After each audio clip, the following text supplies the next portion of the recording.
Why do TF2 players think that there is some mysterious heavy update that should be worked on? There's been a lot of videos about a hypothetical heavy update. Are you tired of staring at the ceiling at night, thinking about what the heavy update could have in store? Is it too soon to be getting hyped about the heavy update? Don't worry guys, the heavy update is in the works. Probably. Supposedly. What would the heavy update look like? But what if there really is a major update coming for the heavy? This video is just going to be a list of stuff that I'd like to see from the heavy update. There have been talks about the heavy update for literally like 4 years now.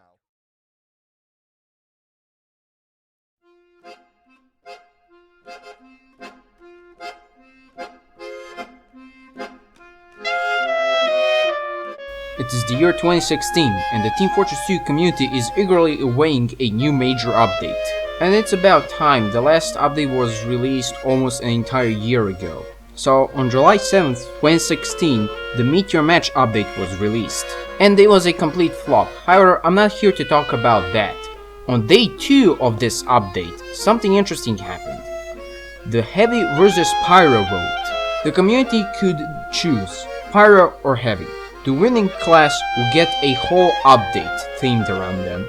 I personally voted for Pyro. I really can't remember, it was a long time ago, and this was before I even knew how to increase my FOV. In the end, the Pyro won with 56% of the total votes, which resulted in us getting the Jungle Inferno update 1 year later.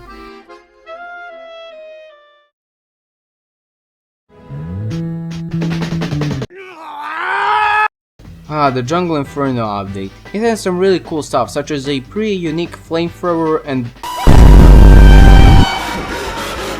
oh yeah, and a pretty fun jetpack. The Heavy also got the second banana, an item that's supposed to mock him due to the fact that he lost the vote. But ironically enough, it turns out that it's way better than all the weapons that the Pyro got in this Pyro-themed update. The Dragon Sphere, I mean, it's interesting, but it's also a bit buggy. The Gas Passer, it's just useless. The Hot Hand, funny but useless. The Fulmer Thruster, fun to use, useless. Funny taunt. However, while the Pyro mains were rejoicing, the Spy mains were in great pain and losing their minds, due to the fact that the number of Pyro players has quadrupled. But hey, at least the flame particles from the Pyro's flamethrower makes sense now. While all this was happening, the Heavy mains and many other players were wondering if Heavy will get an update somewhere in the future, considering the fact that he is an equally boring class and he doesn't have any alternative playstyles. Now, the answer to this question is kinda questionable, since Valve has never really been clear about this. On some occasions, they said that only one class will get the update, aka the winning class. And on some other occasions, they would say that the winning class will get the update first, which means that somewhere in the future, the losing class, aka the Heavy in this case, will get the update. And so after the Jungle Inferno craze died down, people were ready to start waiting for a new update. They waited, and waited even more. But unfortunately, the Heavy update never came. How sad. And so 2020 rolls around. People are pretty optimistic about this new decade. However, it starts to go down the share. But what's this? Team Fortress 2 news? Could it be? Is the Heavy update finally out?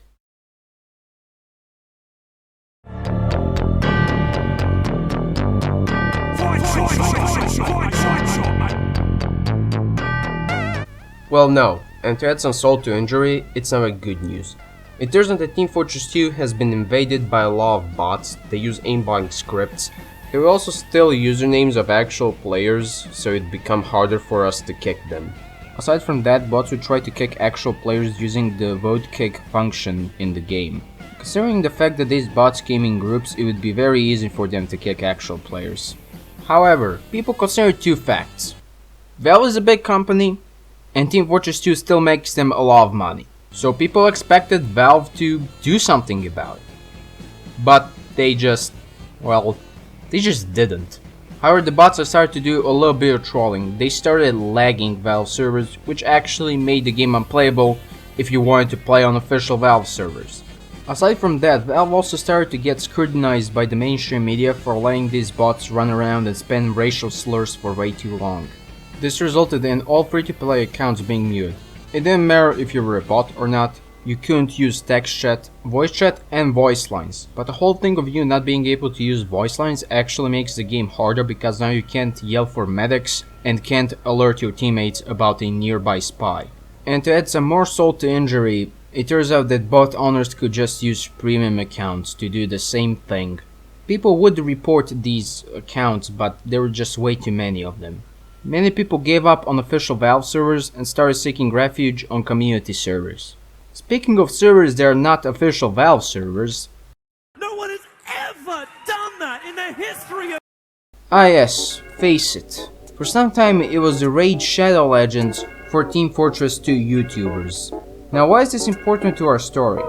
Well, you see, Faceit had a very generous offer. They wanted to offer the Team Fortress 2 community an alternative to regular Valve casual. And they had some really good promises. Better matchmaking, the ability for free-to-plays to use both voice chat and text chat, and most importantly, no bots. A very generous offer indeed. But wait a minute, what even is Faceit? Well, you see, Faceit is... No, you don't really have to pay attention why it actually is. The funny YouTube people said that it's good, you should try it out. So people rushed to try out Faceit. But they were met with a not really nice greeting. It turned out that their casual was just a competitive 12v12 match. You would get punished if you either left the match before it ended or if you lost the match. That's not how casual games work, especially not TF2.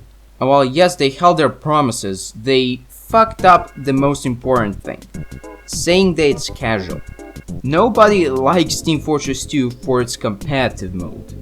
When people play Team Fortress 2, they don't take it too seriously, they might go friendly or decide to screw around with taunts and bad weapons. While yes, other promises were fulfilled, they mostly focused on the fact that it's casual, but it wasn't. It was false advertising. And that's what pissed off the Team Fortress 2 community the most. The Team Fortress 2 community realized that these weren't people who tried to help out the Team Fortress 2 community while at the same time making some money, which is completely fine. These are just some random businessmen trying to take advantage and profit off of our despair, misery, and Valve's general laziness. Because of this, you would see only around 30 people playing on Faceit servers, and those are the people who were there to play competitive in the first place, because it was still refreshing to play a Team Fortress 2 match without a ton of bots or without the match ending in like 10 seconds. However, the damage was already done and nobody wanted to play Team Fortress 2 on Faceit servers. To stop a Gaben, take control and press the Gaben. Gaben. It is the 11th of May 2021, and for some reason Gaben is getting interviewed in some random school. One of the questions was, are there going to be any updates for Team Fortress 2? For a moment Gaben was in shock because of the fact that people still care about this clearly dead game. However, the only thing that could beat his shock was the fact that he completely forgot about the existence of TF2. And most importantly, he forgot about his boy, the spy. And my favorite class is the spy. Thanks, and have fun.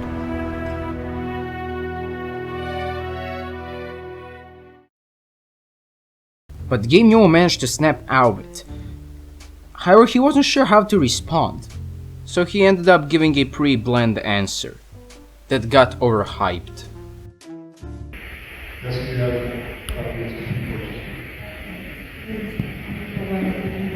The Team Fortress 2 community, being, well, the desperate community it is, hyped the ever-living shit out of this 10-second video. I've seen so many videos made by so many different people about this 10-second video, which literally added nothing. It gave us nothing. Yes, we all knew that there was something happening, that people are working on something about TF2, but we didn't know what, and Gaben didn't care to elaborate on what they were doing, most likely because he completely fucking forgot about the game.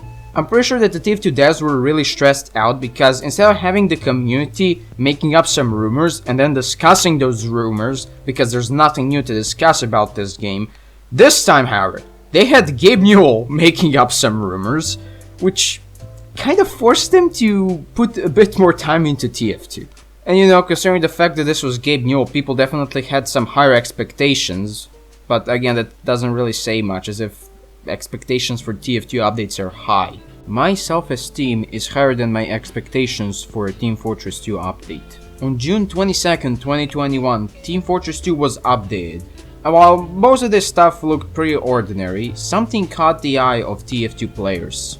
Numerous security and stability improvements.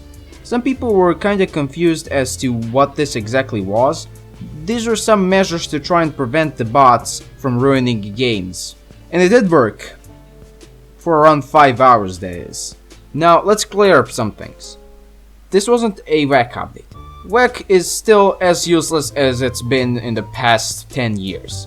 This is something more to do within Team Fortress 2's code itself. Now, of course, the community rejoiced and everybody jumped onto the fact that there are no bots anymore. So you'd see so many videos made about, yay, the bots are gone, and then like a few hours later, oh, shit, they're back. And so the Team Fortress 2 community went from being overly optimistic to being overly pessimistic. Again.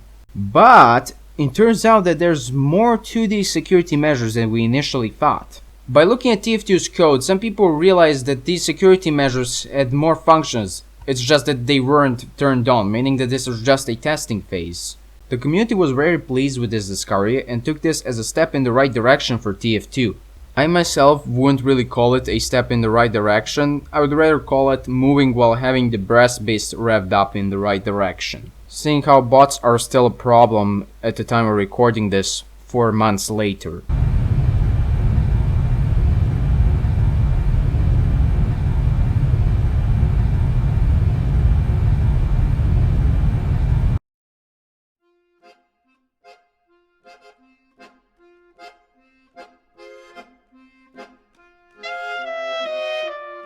In conclusion, Team Fortress 2 is in this weird gray area where, yeah, it's getting updated, but most of the updates are completely pointless. I'm not gonna discuss this. All of this has been discussed to death, and I don't feel like I could add anything to the table. However, I wanna point out that they finally fixed the annoying engineer glitch where if you hit a sentry that's rebuilding, you would lose metal, but the sentry wouldn't get healed or have its ammo replenished or anything. It only took them years to fix it, but hey, at least they fixed it. They are picking up the pace when it comes to actually including useful stuff in their updates. So lesson of the day, go play on community servers. However, most of them are kinda stupid now that I think about it, at least from my experience. Or just maybe take a break from Team Fortress 2 itself.